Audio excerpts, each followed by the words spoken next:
National crime રેકોર્ડ્સના આંકડા જે સામે આવ્યા છે 2023માં ગુજરાતમાં એક વર્ષમાં 9000 જેટલા લોકોએ આપઘાત કર્યો છે અને 900 જેટલા લોકોની હત્યા કરી દેવામાં આવી છે.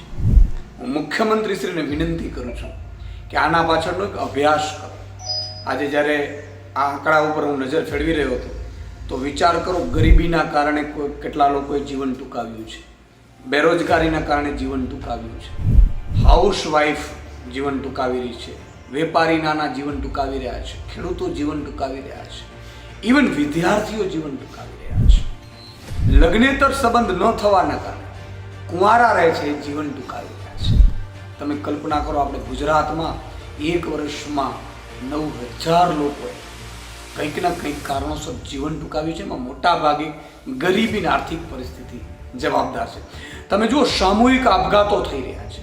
સુરતમાં રત્ન કલાકારોની જે હાલત થઈ એમાં સામૂહિક આપઘાત થાય છે, દેવાના ડુંગર નીચે દબાઈ જાય. તમે રાજકોટમાં જુઓ, કેટલી જગ્યાએ સામૂહિક આપઘાત થયા છે. એની બીજી વાત કે કેટલીક જગ્યાએ સરકારી સિસ્ટમના કારણે આપઘાત કરે છે. તમે જુઓ, અમદાવાદમાં મુખ્યમંત્રી શ્રી આપણા જ અમદાવાદ, આપણી જ એક મહિલા એની દુકાન ચલાવતી હતી, રોજગારી ચલાવતી હતી, અને એ રોજગારીને આપણે દુકાનને પાડવા ગયા અને જીવતી સળગી ગઈ. આ કયા રીતે, કયા મોઢે તમે ગુજરાત ચલાવવાનું શીખી રહ્યા છો? આજે તમારે ખરેખર વિચારવાની જરૂર છે. મારી એક વિનંતી છે, હમ્બલ રિક્વેસ્ટ છે, સ્થાનિક રોજગારી 80% કંપનીઓમાં મળે એવી વ્યવસ્થા કરો. આપણે જે બાળકો ઉપર સ્ટ્રેસ આવે છે, વિદ્યાર્થીઓ ઉપર, એમાંથી કેમ બહાર આવે એની વ્યવસ્થા કરો. આજે ખેતીને તમે ઉદ્યોગ બનાવો. આજે ખેતી છે ધીરે ધીરે ખૂબ ડાઉન થતી રહી છે, તો ખેડૂતો આપઘાત કરી રહ્યા છે, નાના વેપારીઓ દેવાના ડુંગરમાં આપઘાત કરી રહ્યા છે, રત્ન કલાકારો આપઘાત કરી રહ્યા છે. ચારે બાજુથી સિંગલ મધર છે, જીવી નથી શકતી. તો મારી આપને વિનંતી છે કે આના માટે તુરંત કદમ ઉઠાવવામાં આવે. અને આ મામલે આમ આદમી પાર્ટી આપની પાસે ડિમાન્ડ પણ કરી રહી છે કે સમાજ વ્યવસ્થા સુદૃઢ બનાવો, ન્યાય વ્યવસ્થા સુદૃઢ બનાવો. તમે હત્યાઓ બેફામ થઈ રહી છે એના માટેની વ્યવસ્થા કરો. પોલીસને હપ્તા ઉઘરાવવામાંથી છૂટી આપી દો.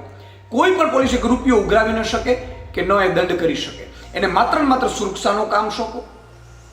તમે જે પોલીસનો દુરુપયોગ કરો છો બીજા નેતાઓને ફસાવવા માટે, એમાં બંધ કરો, કારણ કે કાગડિયામાં જ બધો સમય વયો ગયો છે. એક તો પોલીસની ઘટ છે, તો આ વ્યવસ્થા કરો. તમામ ઉદ્યોગોને સૂચના આપી દો 80% અમારા ગુજરાતીઓને સ્થાનિક રોજગારી મળે, એના કાયદાનું અમલ કરો. અને સાથે સાથે જે પણ ગરીબો, વંચિતો, શોષિતો છે એની યોજનાઓ એના સુધી પહોંચે, એ આપઘાત કરવાનો વિચાર પણ ન કરે, શુદ્ધ એવી વ્યવસ્થા કરો. એવા શહેરોમાં 2 કે 5 રૂપિયામાં ખાવાની રહેવાની વ્યવસ્થા કરી દો.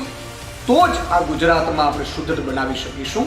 બાકી તમે હેલિકોપ્ટરથી ફરશો, ઉદ્ઘાટનો કરશો, ચાર્ટર પ્લેનોથી, તમારા દીકરા દીકરીઓ સંપત્તિ કરોડોમાં આલોટશે, અને બાકી ગુજરાતમાં આવકની અસમાનતા છે, ગરીબો પાસે કાંઈ જાતું જ નથી. એટલી આવકની અસમાનતા છે કે ગુજરાતના 10% જે અમીરો છે એની પાસે 90% સંપત્તિ પહોંચી ગઈ છે.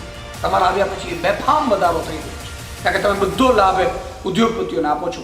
તો મારી હમ્બલ રિક્વેસ્ટ છે કે ગુજરાતને સુદૃઢ બનાવો. ગુજરાતની આજે લોકો ગુજરાતમાં રહેવા નથી માંગી રહ્યા, વિદેશમાં ભાગી રહ્યા છે. બાળકો અહીંયા ભણવા નથી માંગી રહ્યા. આજે માતા બેન દીકરીઓ અસુરક્ષિત મહેસૂસ કરે છે, એની બળાત્કારો, હત્યાઓ બેફામપણે થઈ રહી છે. મારી હમ્બલ રિક્વેસ્ટ છે, મુખ્યમંત્રીશ્રી આના ઉપર ગંભીરતાથી તમે પગલાં ભરો અને યોગ્ય કાર્યવાહી કરો.